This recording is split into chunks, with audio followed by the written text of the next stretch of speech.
I wasn't going to get to be Carl Sagan, probably. Yeah. I think a lot of things that get wrong is sacrificing so much just for convenience. We can't anticipate everything. Players will find ways to do things that we didn't realize the sim would do. Thanks so much for being willing to talk to me about yourself and your work and Stars Reach. Something I would like to know, just for myself and my audience, would you be comfortable sharing a little bit about your journey into game dev? I know that you've mentioned that you were big into space and stuff like that, and that's what you thought you wanted to do originally, but you kind of transitioned at some point. Yeah. So I was always really into the sciences growing up, math, physics, and astronomy. I loved astronomy. And then I hit college, and I was still taking a math, physics dual major, really into all of that. I took some really fun upper level physics courses talking about relativity and all that. And I sort of realized that I loved learning about all of these things, but unless you're in the top 0.1% of those careers, most of those careers are yes, all of this math I'm going to use to calculate the statistical likelihood that people die. Actuary, nailed it. Or yes, I'm going into the sciences. I get to look at test tubes all day, and when the machine beeps, I hit run the next test. Yeah, it's a bit more romanticized than the reality. Right, I wasn't going to get to be Carl Sagan, probably. Yeah. I guess a quick question into that immediately then would be, do you find that game development is romanticized a little bit too much as well, and there's actually a lot of hard work that goes into it? Oh, absolutely.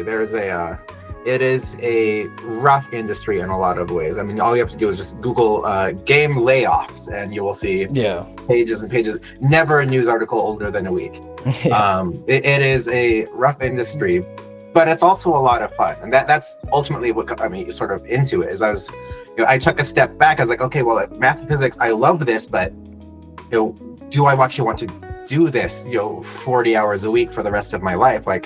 Is this where I want to be? And in that, taking a step back, okay, what do I actually do for fun? Well, I play a lot of Dungeons and Dragons, not just telling stories, but I did a lot of homebrew, making my own classes and systems and stuff. I loved making music. I loved art, even if I'm rubbish at it. And I started breaking out all these hobbies.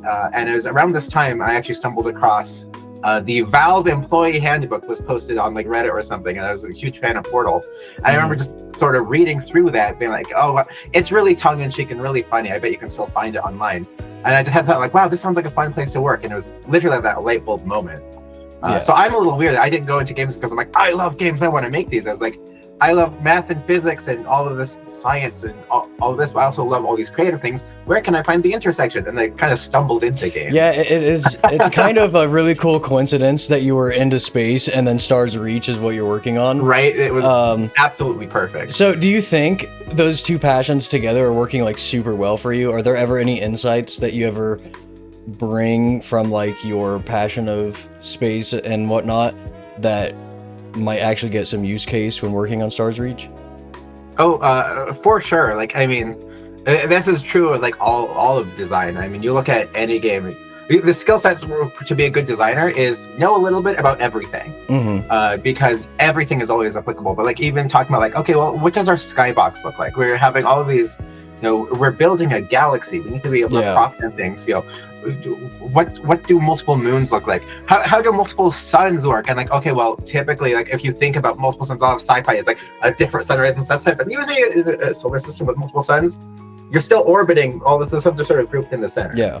And you can have conversations like this. I am not promising multiple suns in the skybox. No, I clarify. But it's those little insights on the nerdy things okay, but how does a multi-sun system work? Or just how the sky would appear, or how the chemicals in the air that might change the tint of that and whatnot. Do we have to worry okay, what is a livable planet? How much can gravity change? If we're letting you explore all sorts of worlds, are we okay, but are we actually exploring a subset of worlds that can actually support flora and fauna? And and coming up with there's lore discussions about Stars Reach is very much science fantasy. We're leaning, the easy way to describe it is we're leaning a little more Star Wars than Star Trek, where at Star Trek it's very much hard science, everything is scientific exploration, where Star Wars is oh yeah, and there's the Force. And we're not necessarily doing the Force or anything, but if it's fun we will find a lore explanation to do it instead of sticking to like, but is that the most strictly scientifically plausible explanation? Yeah, I mean, because I think the best sci-fi will give you kind of like the mechanics in their world, and they don't necessarily need to go into the nitty-gritty because it kind of gets rid of the magic of it. I mean, that's the whole point. You're suspending disbelief for fun, right? Yeah, and you can do that with like a little bit of. I mean, I think one of my favorite examples is the Mass Effect franchise. Anytime there's like, and how does this work? Mass Effect feels. Yeah, exactly. You've said before that you love the storytelling and like the emotion it brings and how good characters you can really attach to them. Is there any notable experience, like for example, I loved Baldur's Gate 3. I loved the character design and the conversation you have in them. Is there one that really stood out to you in your lifetime of like playing games?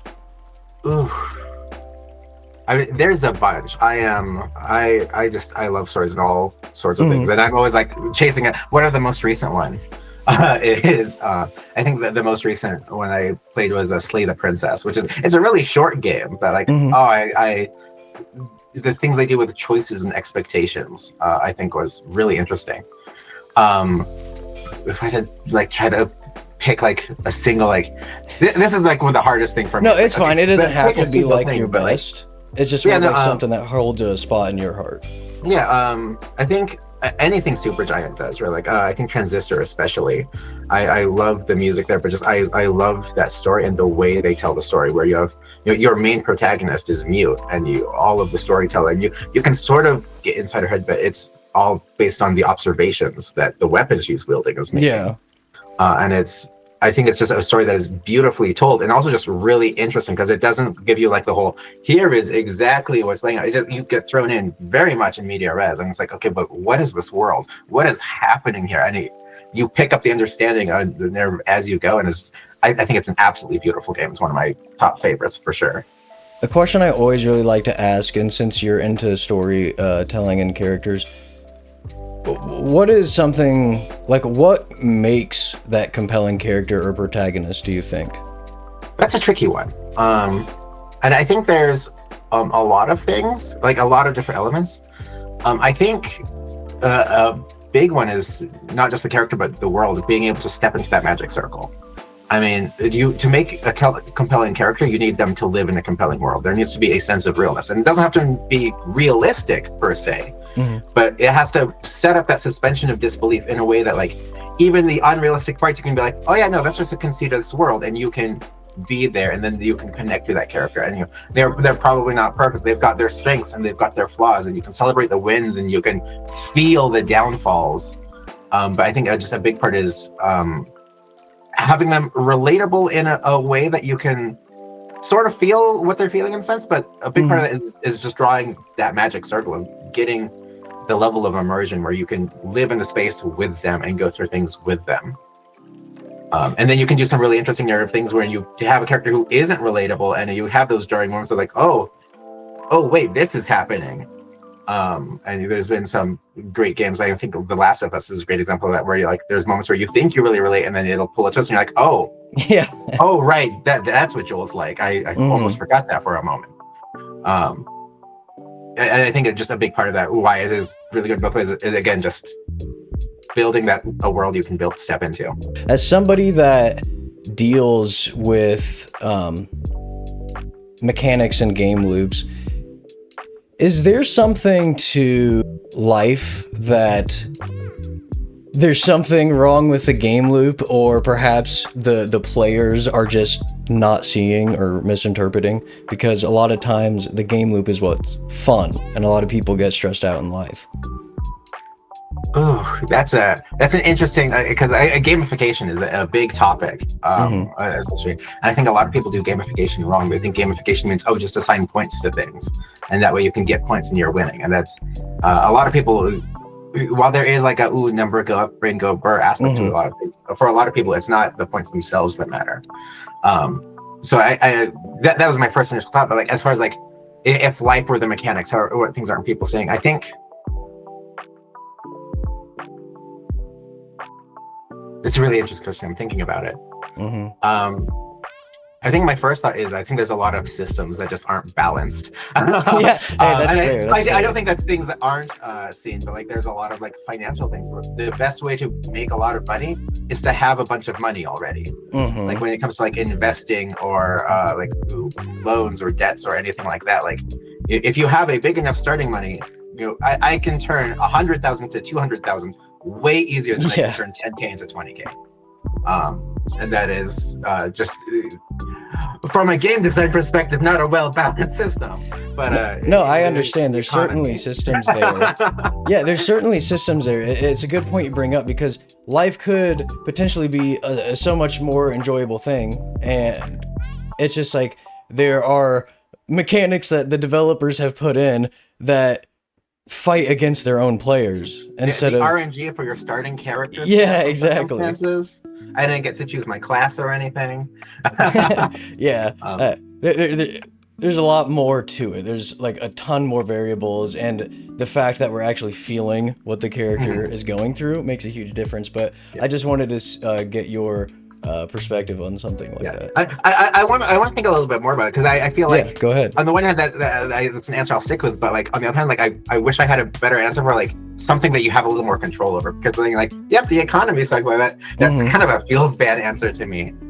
I think one answer I will say is like you have a happiness score. You can do things to like there's a lot of things like it's important to like actively take yourself. We humans are plants. They need sunshine. They need to go outside sometimes. And like it's easy to track like success and happiness based on like how well are you doing financially? Where are you at like with your career? Where all the numerical things with people like humans like categorizing things and putting things in boxes. So if we can't quantify it, we tend to give less meaning to it. But like art is important. Games, books, movies, those things are important. So it's important that you get that little bit of enrichment in your life. It will up your stats overall. There's something a little more actionable. I feel better about that one. Well, I mean, there's something to be said about just controlling the things that you can in your own systems within your body. But you know what would make life so much easier is if you had that data available. You just press C and you see what's down. Where's my sheet? Do I need to eat soon? I'm lacking on these micronutrients. I'd be happier if I took a walk because I need vitamin D. All those little things. If you knew it, you could hyper optimize your life a little bit easier. Absolutely. Well, what's something you do that gets you in more of like that creative flow, or you're just kind of like things start to click for you? Do you have a ritual for that, or something that you think works for you? I think the biggest thing for me is even if it's just the notepad on my phone, I try to always have something I can take notes on, and I try to write things down in the moment, because inspiration can come from anything at any time. And like, it's so easy to be like, oh, that gives me an idea. And if you don't write it down right then, it's going to be gone in 2 minutes. And maybe that's just the ADHD speaking, but I got the same thing. So, but no, it's once you start getting the habit of, oh, I have an idea, I'm going to write it down. You will slowly find yourself in a font of ideas, and that doesn't mean you don't ever hit in like any kind of writer's block or anything with creative things. But I've got so many just little like notepad docs on my phone, or I've got whiteboards in my house where I could just jot things down at any time. And I'm kind of like, what do I want to do right now? What am I feeling? Do I want to watch something? Do I want to read something? Do I want to just like take a nap? I could just like glance at a whiteboard and be like, I had that story idea, or like, oh, I've been thinking about like, I have a problem with like a system at work. We're trying to think of like, how can you make like this system a little more engaging? Oh, because it's been on my mind, I put it somewhere visible.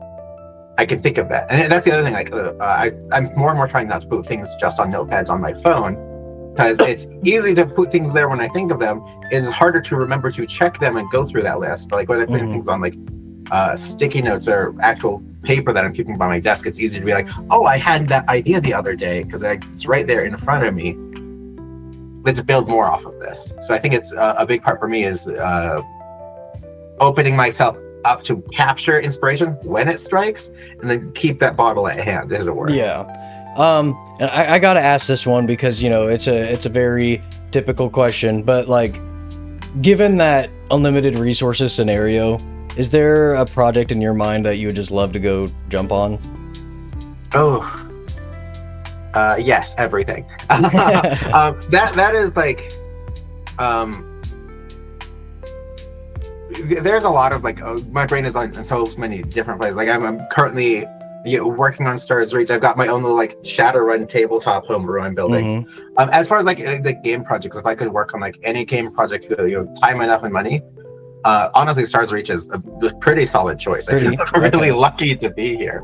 I think I'd love to do like a big, broad branching narrative like Baldur's Gate or Mass Effect or something as well. That'd be the other thing. I'd love to do like something like that with like a turn-based tactics thing, which is not what Stars Reach is, but like that sort of gameplay does not play well with like the very much MMO sandbox gameplay, and I want to do both. And I'm so happy to be on Stars Reach for exactly that reason. There's so much literally here that I'm working on. I'm like, yes, I feel like this is the the kind of project I want to be on, which is not always, again, we talked about a little bit about romanticizing the games industry.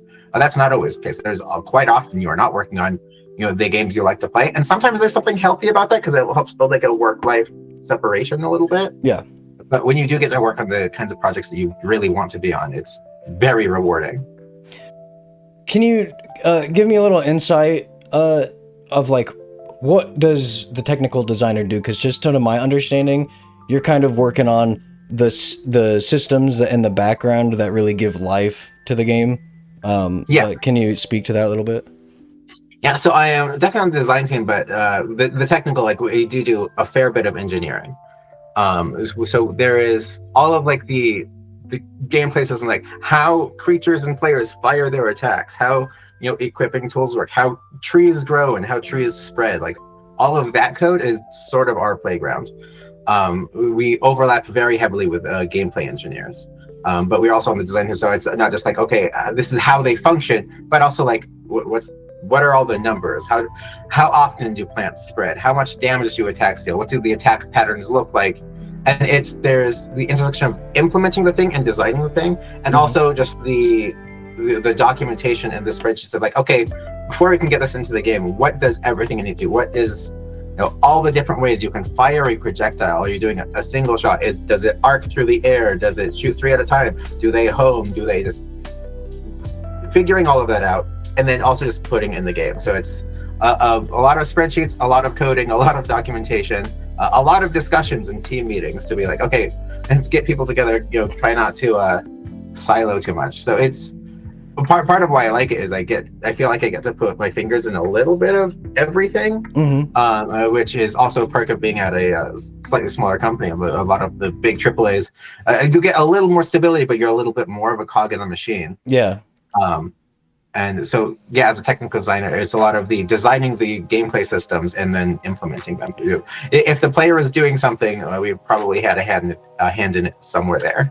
Yeah. So, would you say the game designers or the gameplay designers are more of these are the systems that we want to see if they'll work, and then you're going to be the one that actually goes and tries to implement them and prototype them to see if they are good? Yeah, that's a good way to put it. And like with Stars Reach, we have like a design lead, but then like we don't have right now any like designers who aren't also technical in some way or another. Like we have our technical designers, but then we also have like our world builder who is off just building all of our like proctoring worlds and the rules for all of that. But she's also very hands-on. And our UI UX designer, who is also very hands-on. Like we don't really have any designers right now who are just in the theoretical. How should this conceptually work? And some projects do have things like that, and we've had some like that at points in time. Where I think the least crunchy we've had is we've had like a dedicated systems designer. So they're going to like, okay, here's all of combat. Here are all of the numbers. But for the most part, everyone is doing at least something very hands-on. But yeah, technical designers are definitely my original job title when I was first hired was prototyper. And it has evolved to technical designer. But yeah, that's exactly, prototype out the systems, iterate on them quickly, all of that fun stuff. So when you're doing this, do you have like a philosophy that is like entirely invisible to the players, but is like completely central to how you're building these things out? Entirely invisible to the player, because I guess maybe not entirely. Maybe reword that. It might be obfuscated, but it's not like obvious all the time. I think and one of the biggest things for surgery specifically is interconnectedness. We're trying to build a game that is for everyone, but that doesn't mean everything is for everyone. It's the we're going to have the combat players who they're really invested in the combat. They want to go out and they want to shoot things or stab things or whatever various ways of ganking poor little critters goes. And like that is a playstyle that needs to be fun and enjoyable in its own right. But they need to be supported. Like they need to get their weapons from somewhere. They need to unlock and learn their skills from somewhere. All of their gear and armor needs to come from somewhere. They need to get rewards other than just combat XP for killing things. They need to get like, okay, I've killed a bunch of creatures. I have bones and meat and stuff, and those rewards need to matter for other people. So there's a level of interconnectedness where we want each system to be fun in its own right, but it also needs to plug into every other part of the system. We can't have something that is like just its own mini game off in the corner and it doesn't really matter whether or not anyone else is playing it. It always needs to be like, oh no, if you want to be the combat player, you can, but you're going to want crafters, you're going to want cooks, you're going to want entertainers, and all of those people are going to want the combat players to exist. And if you want to do everything, power to you, but there's a lot to do and you're going to have to pick and choose. I think one of the Sid Meier, I think, is the one who defined the game as a series of interesting choices, and I've always loved that description because it's trying to make sure there are interesting choices. It sounds like fun in a power fantasy to be able to always do everything and crush it all, but I think it is in practice much more fun to have to make some difficult choices sometimes. I wanted to ask, when something isn't fun, say you're working on it and it's just not clicking for whatever reason, how do you determine whether like it's a tuning issue or just an entire conceptual issue? That's a tricky one, and that's what you always are struggling with. Cancer is definitely always case by case. I think a lot of it is can be in you can tell by like a grade boxing, because it's really easy. Like it's a pretty known improvement that like adding a bunch of juice, the flair, the VFX, the sounds, the tells will make something feel better. But like if it's not fun before you add the juice, adding the juice isn't going to just be the magic. Boop, it's done. Yeah. So that is, I think, a valuable skill for prototyping, is to be able to break things into its raw elements and to be like, okay, like if I can do this with like where I am controlling a sphere in a gray box environment, can I still find an element of fun here? And I think a big part of it comes down to being able to understand what the system you're building is and understanding player motivations. What aspect of this is fun? Is this core mechanic that isn't quite working out, isn't quite fun? Is it supposed to be like a puzzle you're solving? Is it supposed to make you feel powerful? Are you supposed to be learning something? Are you supposed to be discovering something? And like if you can't really figure out like, okay, but what kind of motivation is this supposed to be targeting? You're going to need to rework it. If you can sort of see where it's like, okay, I see like I'm supposed to be like feeling powerful, but I don't right now. Or no, I feel like this is something I'm supposed to be able to discover, but I don't quite get it. That's where it's like, okay, maybe it needs some tuning. We need some little adjustments.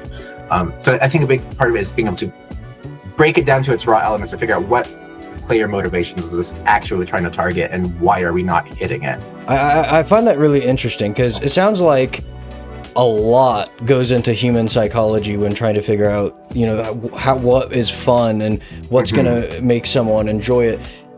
Would you say that a lot of the systems in games, even if they're not apparent, are almost trying to,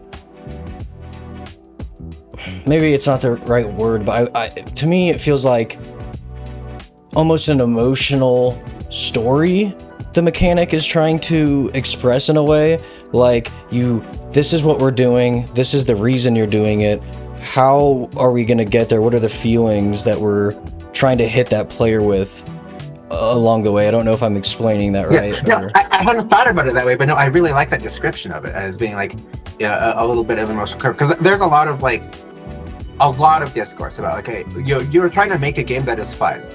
Define fun. And it's like, it is an emotional reaction, but like, what does that mean? Fun can look like different things for different players. And books have been written by Ralph Koster has a book called A Theory of Fun, where he just talks about what is fun. And there's I think in a lot of ways, yeah, it is a little bit of an emotional journey, and there are, again, a lot of study has been done into different player motivations. And I think one of the in a theory of fun, one of the things reference is that for a lot of people, fun is learning. It's those making those new connections. Humans are hardwired to get a little bit of dopamine. They figure something out and go like, oh, that's how that works. And whether it's like, oh, hey, I've solved this puzzle, or oh, I figured out how to take down this boss. Let me go. There is something enjoyable about that, the moment where that clicks and you're like, okay, I get this now. But I think that's not the only kind of fun. There's a lot of different ways. But yeah, I think the mechanics as a emotional storytelling, that's a wonderful way to put that. I really like that. Thank you. Do you feel like game developers could fall into the pitfall of sitting there trying to tweak it to get to that like perfect variable setting to make it feel like the perfect thing before moving on? Oh, absolutely. There is definitely over tuning and over polish is a thing. It's a difficult line to draw, because there's definitely a point where it's like, okay, no, this isn't tuned enough, it's not there yet, we need to keep working on it. But like, you can work on everything forever, and I don't think any game in the world has ever shipped where the developer's like, ooh, thank goodness we got everything we wanted to in there on time, nailed it, we didn't have to cut anything. Like, maybe someone has done that, but I haven't heard of them. There's always more to do, so there's always that struggle of, okay, but is it worth spending just a little more time on this to make it just a little better, or have we nailed this close enough and it's time to move to the next thing? And there's always a little tension there, but I think there is a window of like, it's of like, I don't think you can perfectly polish anything, because everyone is going to have different experiences. No matter, even among like similar play styles and similar player motivations, you're going to have people with for a combat or skill-based game, skill differences, and you can't perfectly tune to everyone's skill. For a puzzle-based game, it's going to click for some people different than it clicks for others. And you have to do some, set some solid lines about like, okay, but what main player demographic are we targeting with this? Like, is this, your Souls-like games don't appeal to everyone who likes combat, even though they're combat games, because there's just a difficulty thing. But if you tune everything like a Souls-like, you're going to lose people. But if you have no Souls-like out there, there's people who want that really hard to tune challenge, being like, well, what are we going to, I guess we'll just play these games again. So it's, you really have to have the conversation about, like, who am I tuning this for? And at what point is it good enough for them? See, my beef with Souls-like games is they're labeled RPGs and they don't feel like RPGs. Like, I don't know if I'm just being too much of a purist, but it kind of irks me a bit when I go to play a game labeled as RPG, and then it's like, it's just a skill tree. And it's just like, did we lose our definition of role-playing game? It kind of like got shoved into its own box of TTRPG, if you want that more traditional experience. In live playtests, were there any little tweaks or things that players interact with or found quirks that maybe weren't intended, like surprising behavior, and that may have altered your guys' priorities in a way? All the time, constantly. And then like in playing with people, like, we'll find bugs and stuff, but that's a separate conversation. But like, one of the most fun things about Stars Reach and just the sandbox with the level of simulation we have is we can't anticipate everything. The players will find ways to do things that we didn't realize the sim would do. The sim in particular, like with gameplay mechanics, we'll get some other things too, but like players have built like thermal vents where they've discovered that if they use, we have simulated building blocks where they don't flow like the rest of our like dirt and stuff does.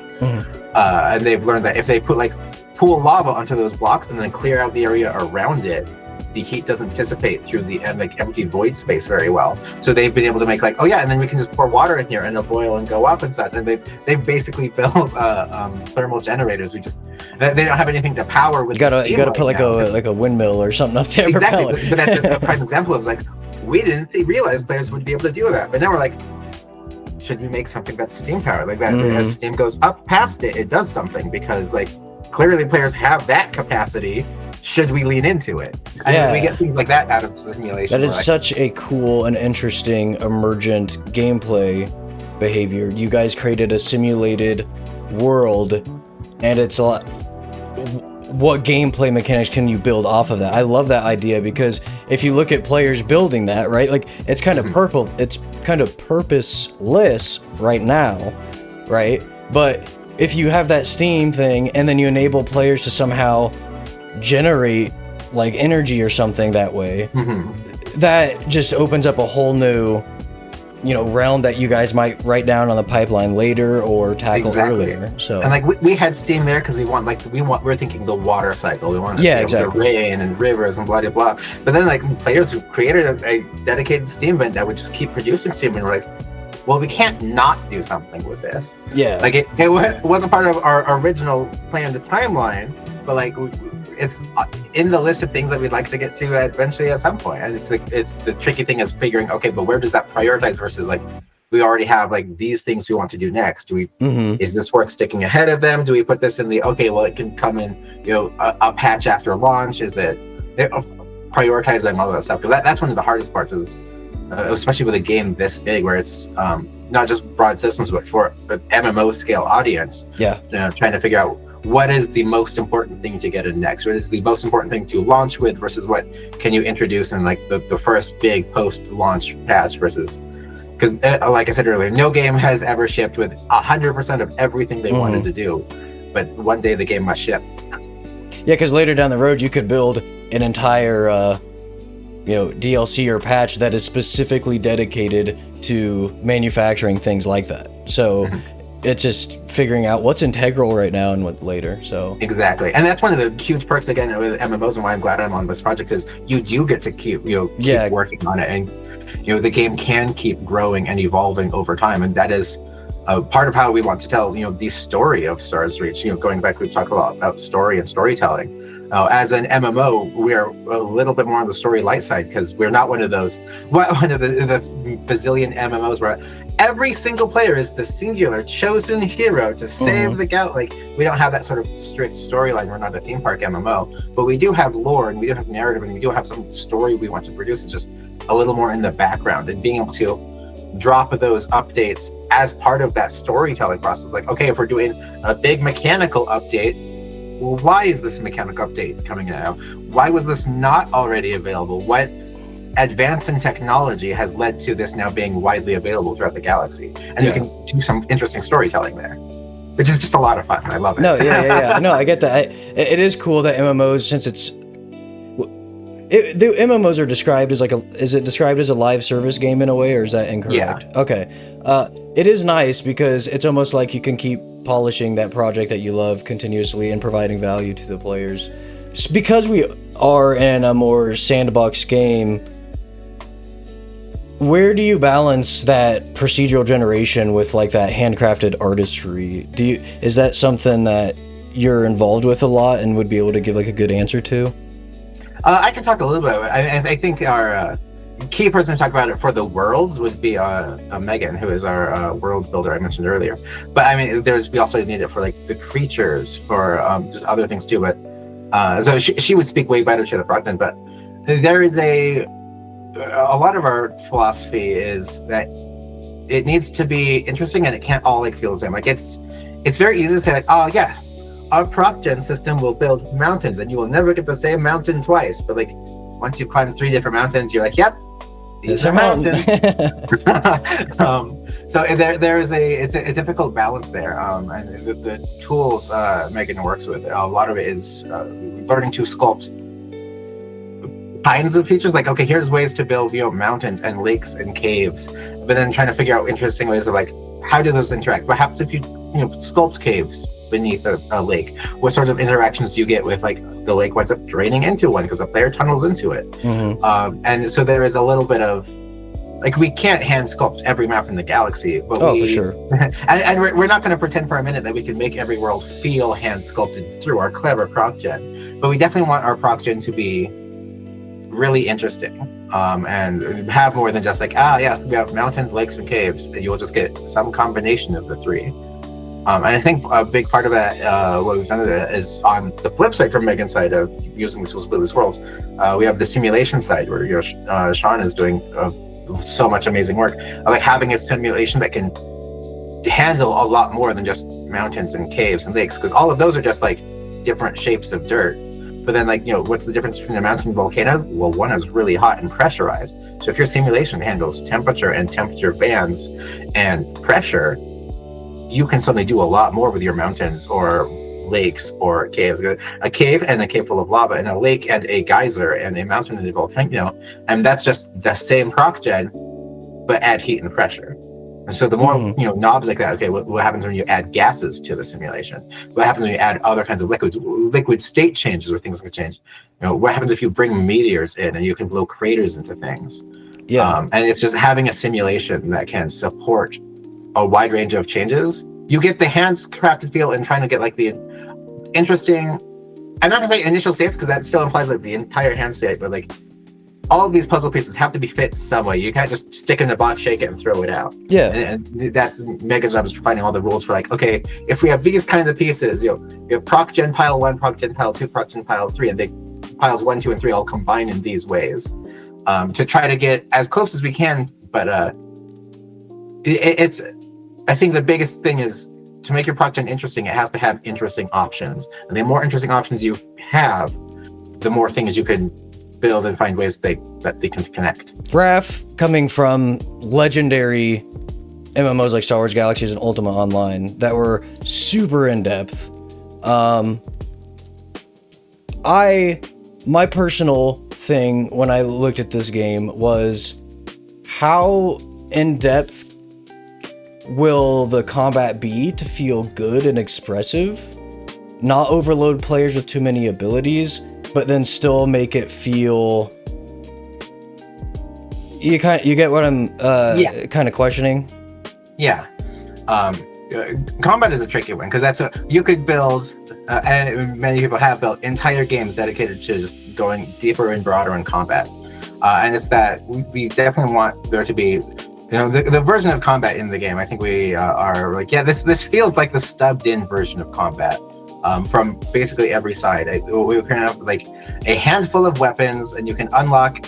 You all do something on left mouse click, and you can unlock a Q and an E for them, and that's it. And that is the actual combat for the game is definitely much deeper than that, both in the players' abilities that players have, but even on just like the creature messaging. Like right now, our creatures, there's the animation tells for when they do an attack there's very little messaging there. Combat needs a lot of love and care, but we needed a version of it in, so players could start like giving feedback on like all these sort of weapons you have access to right now, and these abilities you have, like what ones do you like, what ones do you like, not like what do you want to see more of, so we could start getting that feedback. And it was an early thing in, but. When you talked about earlier, what can you tune forever? Combat is a very easy one to tune forever. Yeah. But there's definitely a lot more to come on combat. Okay. But I don't want to make that sound like we're building a combat game, because like we've talked about just want to have so many skill trees. And right now in the game, in this pre-alpha version, we have a combat skill tree where you can just unlock these Q and E specials. And the plan looks a little more like, there is a skill tree for each weapon type, as you have sort of a fighting style with you. Are you fighting with a melee weapon, or which melee weapon, versus a pistol versus a rifle versus like a rocket launcher or a turret? And I'm not going to promise specific weapons, because I have to always throw the developer the flag of like, this is an interview, I'm not making any promises. No, you're fine. There is a lot to come on. Okay.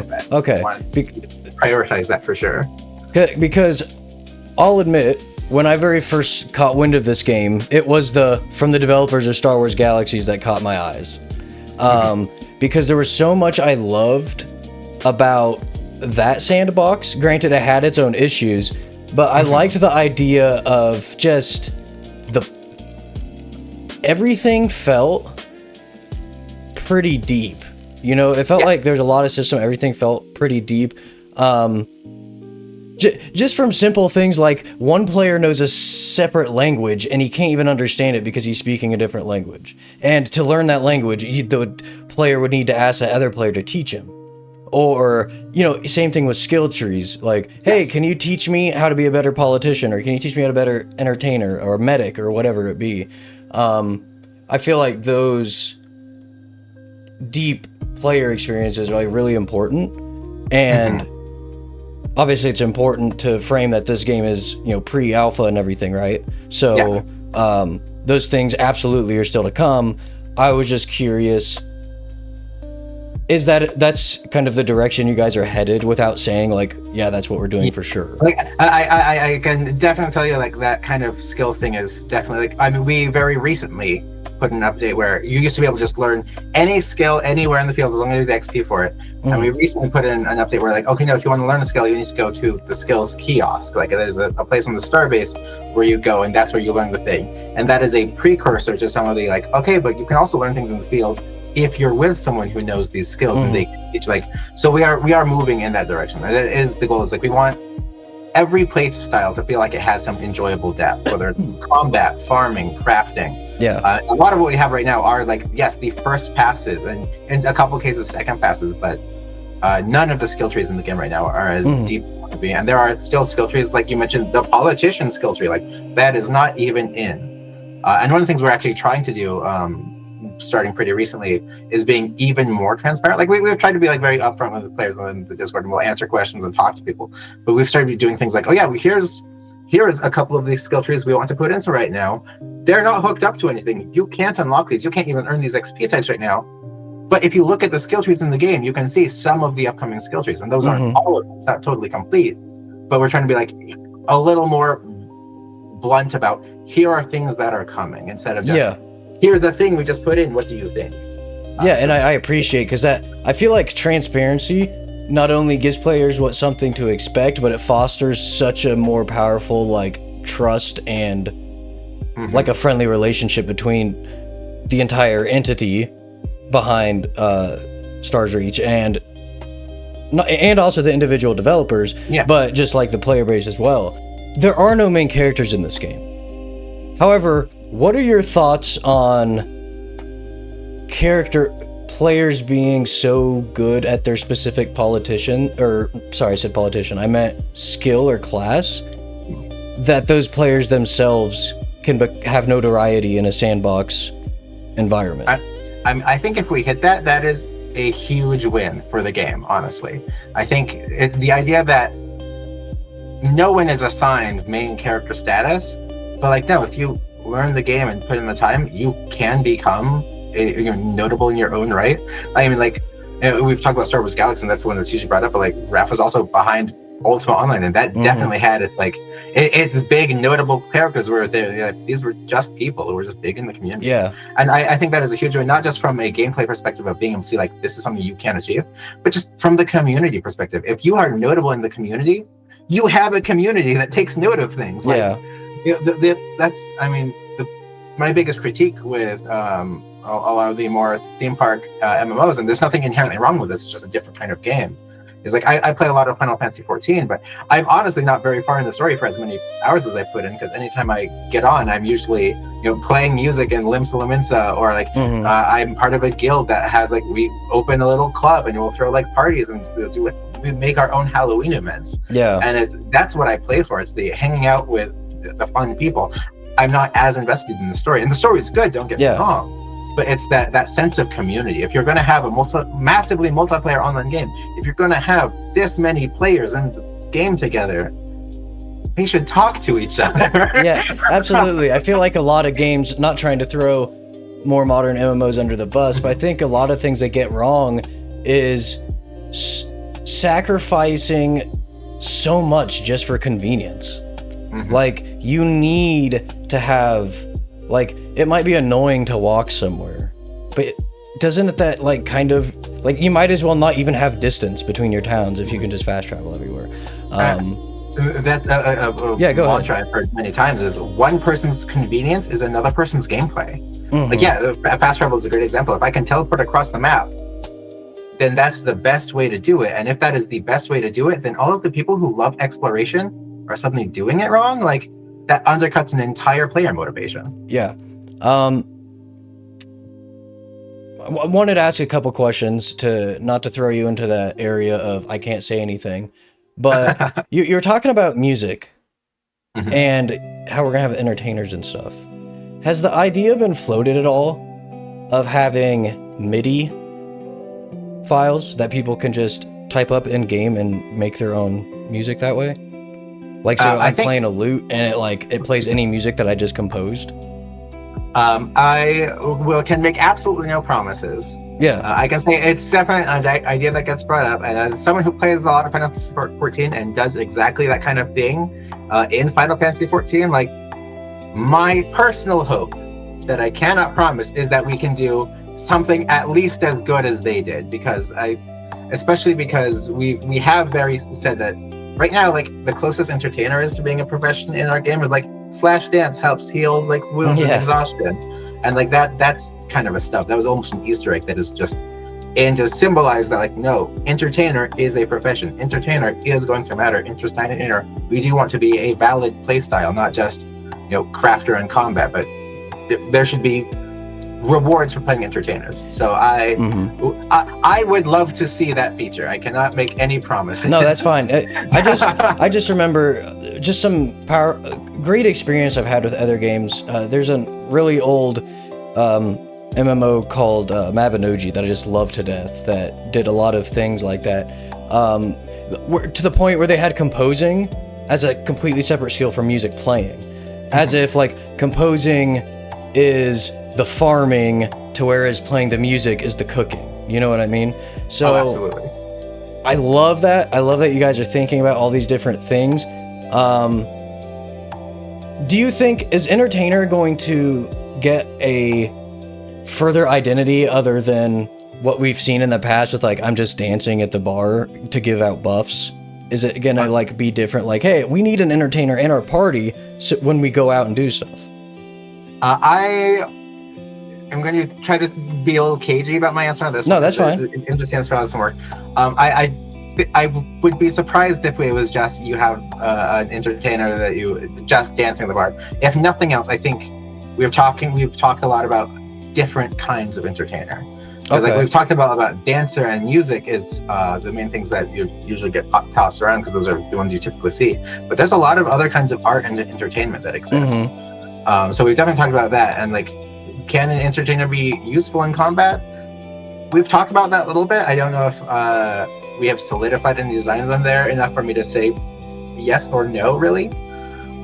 That's just one of those things that's a little bit more on still we're trying to figure out how far to push that angle of it. Yeah. But I will definitely say we have at least talked about doing some very different and new things with entertainer. Yeah. And I will try not to say too much more than that. No, you're completely If we decide not to go, I don't want to promise something that we wind up going like, oh, okay. I just like the thought process, because when I ask these questions and you're not able to be directly upfront about them, that's fine, because I like to know that the thought process is there. You know what I'm saying? So like, even if you can't give me like, yes, we're doing this, you're still conveying to me that our team is absolutely looking into these things.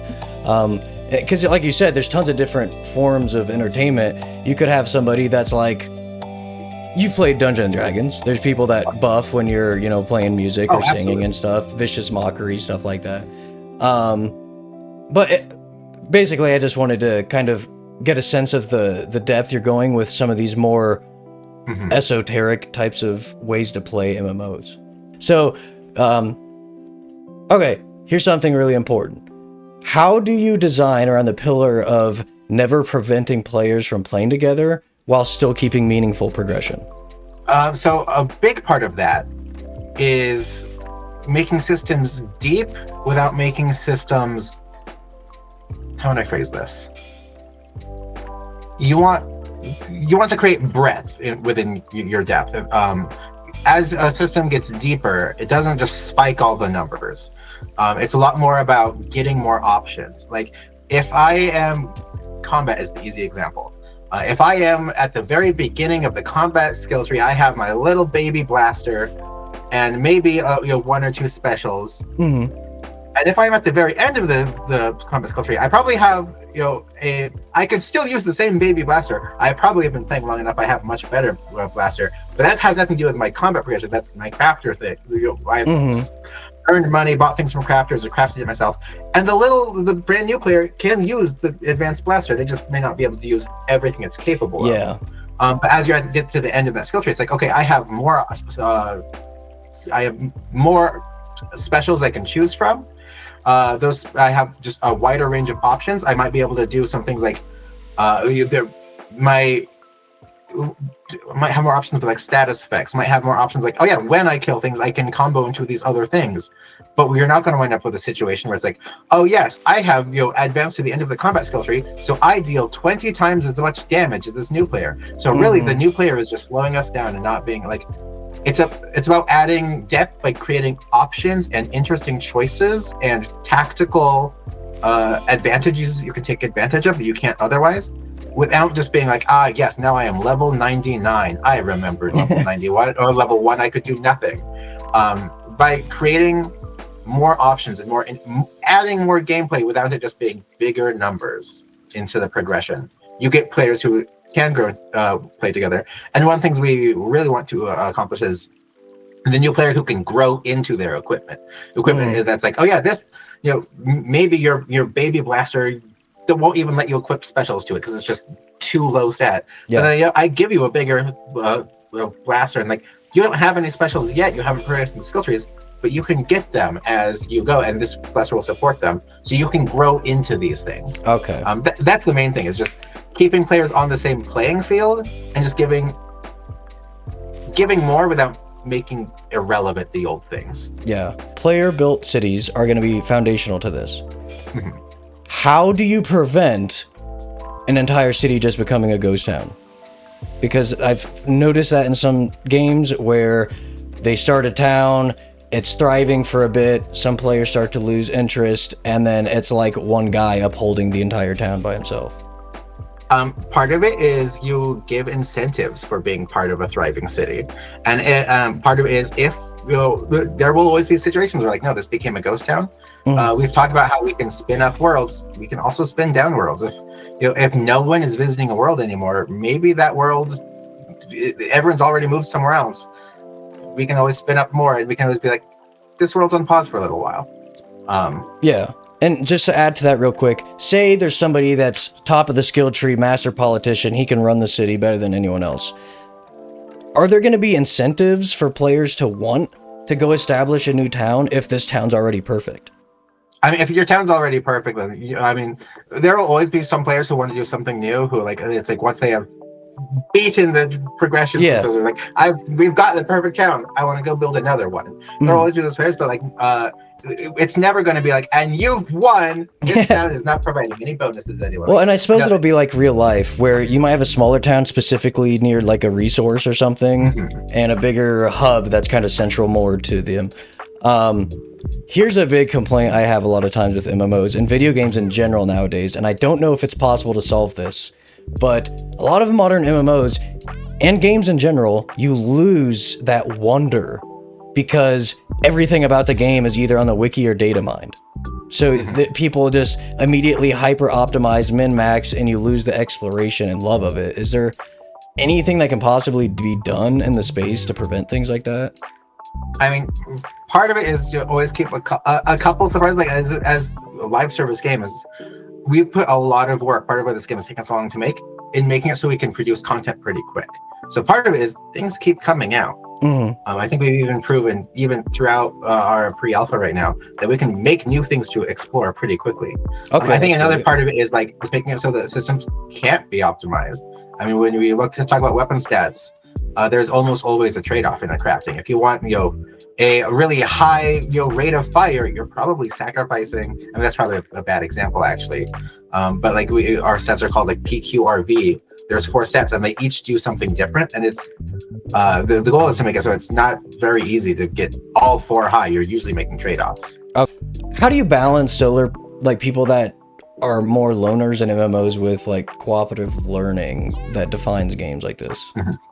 That's always like a tricky one, and like our game is definitely geared a little more towards cooperative, but like as someone who is like I absolutely get the loner play style. Like, even while playing with friends, I have a tendency to be like, I'm going to go off this direction by myself to explore, and I'll bring back a map. That's how I like to play Valheim and such with people. Mm-hmm. I think a big part of it comes back to that making sure every system by itself has depth and is engaging by itself, and then being able to look at those and be like, okay, but you still have to interact with people. Even if you are playing as a loner, like, you still have to, like, you'll probably get your tools from a crafter, or if you are a crafter, you're getting resources from a gatherer. And then just making sure there are resources for that. It's not just, the only way to do this is if I have to actually talk to someone and trade in the moment. Like, let players run shops where you can go to their homestead and they're selling the things they've crafted or the resources they've gathered. And just have some of those slightly more async options. There will always be some level of interconnectedness, but even the solo players should be able to have fun doing their thing. It should just be that fun should be magnified as you get more people in, for the people who like that. PvP and affiliations being looked at? I think we have very much said that PvP will come eventually. We have not given a date or a timeline on that, to my knowledge. We might have, but if we haven't, I don't see. We've definitely talked about there will be PvP at some point. It will be opt-in. You will not be just surprise PvP. Yeah. And we would be fools to not have affiliation or faction system of some kind. I will not say anything more about that. No, you're fine. I assure you we have plans. Okay. Spaceships, flying through space, having people on your board with you, thing or not a thing? We have talked about spaceships. I am not going to make any promises further than that or timeline. Okay. But, like, we definitely want. We have 100% said there will be spaceships eventually. I don't know if just somewhere down the line. DLC. I don't know if we've said whether or not we will let you walk on them. Okay. We've definitely talked about it. I'm not going to reveal which we landed on if we haven't already. Last question for you, and I appreciate you. I appreciate you too. There's been a lot of awesome things I've heard to do with simulation and depth, and I know immersion is such a massive thing. To me, immersion is super important, especially like an RPG. I'll download like 100 different immersion mods just to make the world feel more alive. Do you think, especially because this is a cloud, a lot of the game is simulated in the cloud, there's a place for large language models to do dialogue for NPCs to keep it fresh? Not saying that it would be part of this game, but do you think there's a world that is okay? I'm not sure. I think I want to see a little more how large language models continue to develop. Because I think there is some interesting potential in that direction. I don't think we're there yet with any of the tech. I think that's about where I'll could be a bit costly right now too. So yeah, I think it's tech that I think has promise.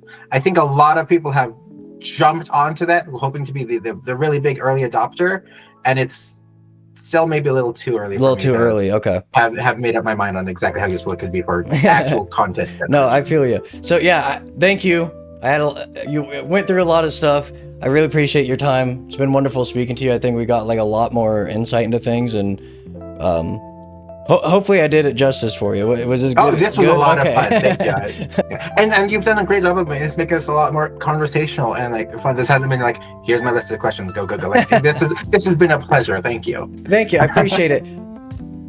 I just want to say it is my goal to get rid of the mundaneness of video game journalists and interviews. I hate when I watch an interview and they get the opportunity to talk to like an amazing developer, and the question is like just the age old like what inspired you? What's your favorite game? What is, like I want to get in depth.